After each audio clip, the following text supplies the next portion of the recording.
Well, money is a reflection of our values, how we handle money, and that's another reason that it's very important. Because if your values are not aligned, you're going to struggle in any relationship, but certainly in a marriage relationship. And so, talk about the basics of money.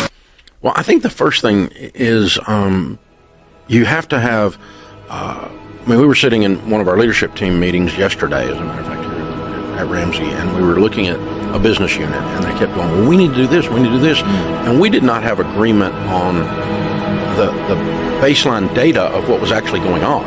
One person thought one thing was going on, one thought another was going on. And I said, we got to back up. We got to put data in front of us. And once we all agree on exactly where we are, then we can discuss where we're going. And I think, building wealth or having a high quality life in any area is a little bit like that. You need to back up and say, okay, what are the principles before I worry about the tactics? And the principles should lead us to tactics. And the 5 money principles, if we wanted to pull some out, there would be common sense biblical things that are kind of boring. But if you lay those principles in place, then they'll lead you to the tactics. I mean, here's one: live on less than you make. Right. Now that sounds kind of almost glib, but the Bible says the borrower is, it says a foolish man devours all he has. Live on less than you make. You need to be on a written plan. In anything you're doing, if you don't do it intentionally, it's not going to occur. No one wins anything accidentally. It's an intentional act. Winning always is. At marriage, at taking care of your body, building a business, money. No one accidentally gets wealthy.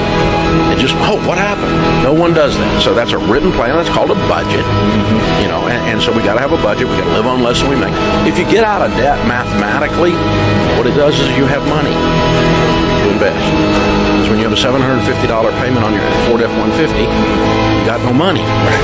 And so that money's going to Ford instead of to you. It's not going in your 401k. And so that's what the borrower is slave to the lender means. But also what happens when you get out of debt is you have this sense of freedom. You have this sense of autonomy, this sense of agency. You're not being controlled by the man. Stinking Bank of America. It doesn't tell you what to do. Ford Motor Credit doesn't tell you what to do. So you don't have to keep a horrible job. You can move to a better job and take that risk. But if you got to pay payments, you don't feel free. And so, being out of debt, living on less than you make, obviously saving and investing. Obviously, House of the Wise or Stores of Choice for Grandma said, have money saved for a rainy day. We start with an emergency fund, and then we long-term invest. In the largest study of millionaires ever done in North America, we did it here at Ramsey, we discovered that the typical way someone gets their first $1 to $5 million is they have a paid-off house, and they have a really healthy 401k or Roth IRA combo in good mutual funds. And so they'll be sitting there with $1 million in their retirement accounts after 10, 12, 15 years of doing this, and they got a $500,000 or $700,000 paid for house, so they got a $1.7 million net worth. And so they save money. Yeah, I think anytime we, and I'm no exception to this either, anytime we make a grave error that does have large impact, it takes some of your confidence, and it takes you a while to trust yourself again in that. So, like when I went broke, I not only lost everything, it broke me. I was broken. I went from the arrogance to the other end of the spectrum, where I really didn't trust my own judgment because I had destroyed everything. It was a nuclear landscape, after that. And so it took me a while to trust myself again in money. I had to earn my own trust back, as well as earn my wife's trust back. And earn your money back. And earn the money back in the process. But I had to put a pattern in my life that was trustworthy, that I began to trust. First, I trusted the pattern and the truth of the principles, and later I began to trust myself to apply them. Well, taking the long haul, being the tortoise versus the hare, is not human nature. Our brains are wired by God for efficiency. We want to burn the least calories possible to get the job done. whatever it is, which in the financial world causes us to look at get rich quick. And we don't think of it as stupid. I didn't think of it as stupid when I did it in the 80s. And, I started with nothing, had $4 million worth of real estate, lost everything because I had borrowed too much money on the real estate and crashed my own life down on my head. I didn't think I was being foolish, foolhardy, impulsive. That they thought this is the least calories to burn to get to the goal. So that's just the human brain doing what it's supposed to do. We're just efficiency experts all the time in everything we do. What's the least effort to get to the goal? Principles that lead you to bad tactics are principles that lead you to good tactics. Yes. And the principle was a bad principle that I was functioning in, and just put a little icing on the cake of a little pride, a little arrogance that says, oh, yeah, I know that for that guy, but I'm really good at math. And I grew up in the real estate business, and I know things. Well, money is a reflection of our values, how we handle money, and that's another reason that it's very important. Because if your values are not aligned, you're going to struggle in any relationship, but certainly in a marriage relationship. And so, talk about the basics of money. Debt.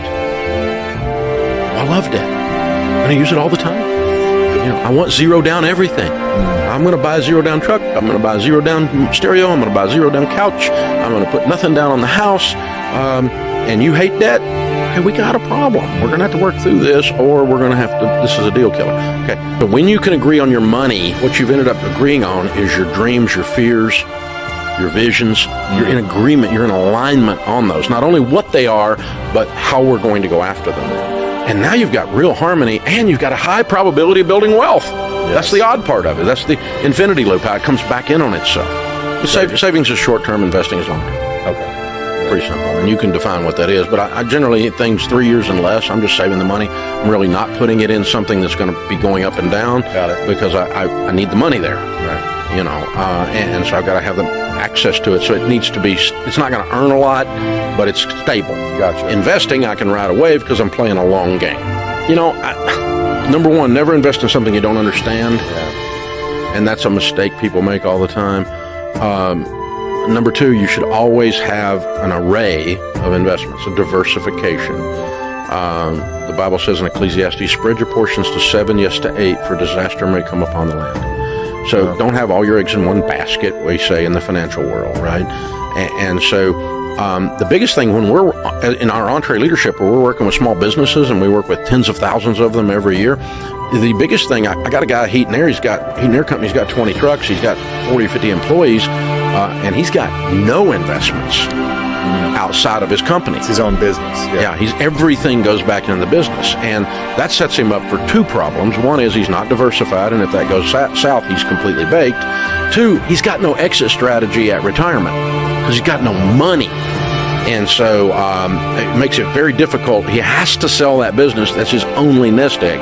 And so he or she that owns a small business is much better off to also have their own 401k, their own Roth IRAs and good growth stock mutual funds, and build up some extra wealth in it. Hey, go buy a piece of real estate that the business is not in addition to that.